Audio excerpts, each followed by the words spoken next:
के भाग एवं उनके कार्य देखेंगे। क्या देखेंगे? पौधों के भाग और उनके कार्य। Parts of plants and their functions. देखो ये एक पौधे का चित्र है, दिख रहा है? इसमें ये क्या है? जड़। क्या है? जड़। इस देखो मिट्टी के नीचे वाले भाग में पौधे है ना, पौधा जो होता है उसका जड़ मिट्टी के नीचे होता है ना?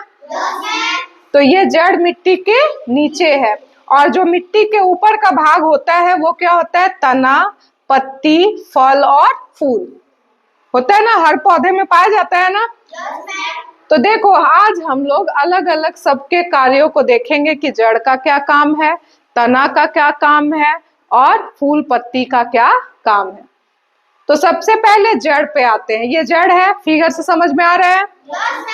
जड़ का कार्य क्या होता है? मिट्टी से जल और पोषक तत्वों को अवशोषित करते हैं।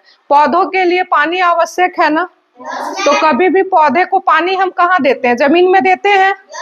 और जमीन से पौधे तक मिलता कैसा है? जड़ के द्वारा। कैसे मिलता है? जड़ के द्वारा। तो मिट्टी से जल और पोषक तत्वों को अवशोषित करने का काम किसका है? जड़ का है। किसका है? जड़ का। दूसरा, जड़ पौधे को भूमि से जमाए रखती है। जैसे ये जड़ है, ये भूमि से मतलब जमीन से पौधे को टिकाए रखने का काम करती है। अगर जड़ कमजोर रहेगी या जड़ नहीं रहेगी तो पौधा गिर जाएगा। क्लियर? अगला पार्ट है इसका तना। क्या है? तना। देखो छोटे पौधों में ऐसा तना होता है और बड़े पौधों में ये तना है ना। आम का पेड़, जो भी बड़े बड़े पेड़ हैं, कटहल, बरगद, अमरूद, सबका तना ऐसा होता है।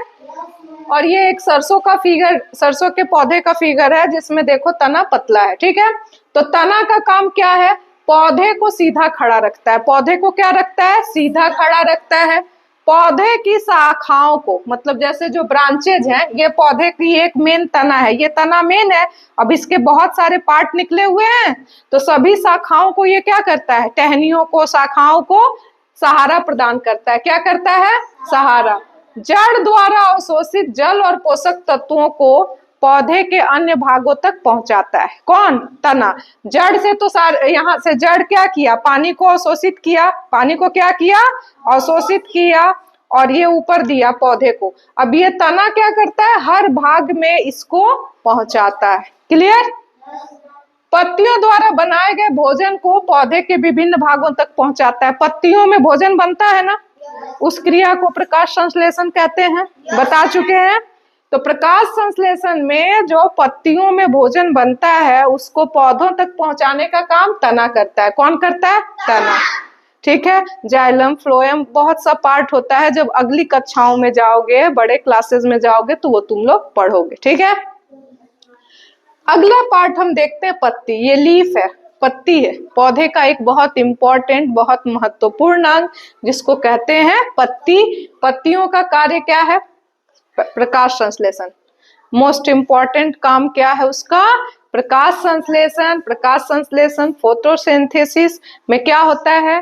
पत्तियों में जो क्लोरोफिल पाया जाता है, हरित लवक पाया जाता है, ठीक है, पत्तियों के स्टोमाटा में, तो वो प्रकाश संश्लेषण भोजन बनाने की क्रिया में काम में आती हैं। कौन? पत्तियां। पत्तियों में पाए जाने वाला क्लोरोफिल। क्लोरोफिल, सूर्य का प्रकाश, जल, कार्बन डाइऑक्साइड, ये सभी चीजें हैं जो कार्बोहाइड्रेट का निर्माण करती हैं पत्तियों के अंदर, जो पौधों का क्या होता है? भोजन होता है। क्लियर? तो प्रकाश संश्लेषण पत्ती का मेन काम क्या? पत्तियों में भोजन का निर्माण, और वो पौधे के विभिन्न भागों तक तना पहुंचाता है उस भोजन को। ठीक? इसीलिए वो जितने पौधे हैं खड़े रहते हैं, सजीव रहते हैं, उनमें भी जीवन है। ठीक है? वाष्पोत्सर्जन। अगला क्या है? ट्रांसपीरेशन। वाष्पोत्सर्जन क्या है? वाष्पन तुम लोग पढ़े हो ना, क्या है? कि जल अवशोषित होता है, वाष्पित होता है।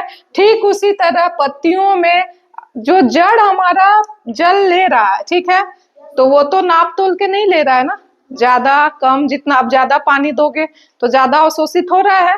तो क्या होगा? जो अतिरिक्त जल है, अतिरिक्त पानी है, वो पत्तियों से वाष्पोत्सर्जित होकर के निकल जाती, ठीक है।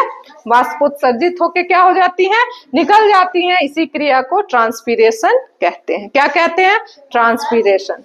अगला है श्वसन क्रिया, रिस्पिरेशन। हम लोग सांस लेते हैं ना, उसी तरह पत्तियां या पौधे भी सांस लेते हैं। कैसे, उसमें छोटे छोटे रंध्र पाए जाते हैं, छोटे छोटे, बहुत छोटे छोटे क्या होते हैं, छिद्र पाए जाते हैं, रंध्र पाए जाते हैं, जिससे श्वसन की क्रिया होती है। पौधे कार्बन डाइऑक्साइड लेते हैं और क्या छोड़ते हैं, ऑक्सीजन। क्या छोड़ते हैं, ऑक्सीजन हमारे लिए जरूरी है।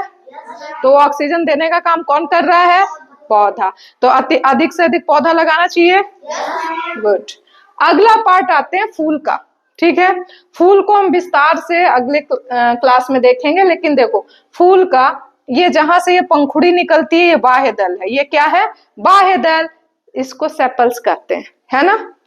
उसके बाद ये पेटल्स है, जो सुंदर पंखुड़ी निकलती है फूलों की, उसको क्या कहते हैं, पेटल्स या दल। सबसे खूबसूरत पार्ट। उसके बाद पत्तियों में देखते हो ना, गुलाब हो, गुड़हल हो, सब में बीज जैसा ऊपर रहता है, तो वो क्या है, पुंकेसर है। क्या है, पुंकेसर। और उसका जो ऊपर वाला भाग थोड़ा और मोटा रहता है, थोड़ा और घना रहता है, वो क्या कहते हैं, स्त्रीकेसर। तो ये पत्तियों फूलों के भाग हैं। इसको हम नेक्स्ट क्लास में अच्छे से डिस्कस करेंगे, ठीक है। यहाँ तो समझ में आ गया, ये क्या है, प्लांट है, एक ये पौधा है, और ये इसके भाग हैं, पौधे के भाग हैं, और ये इनके कार्य, इनका काम है। सबको समझ में आया, गुड।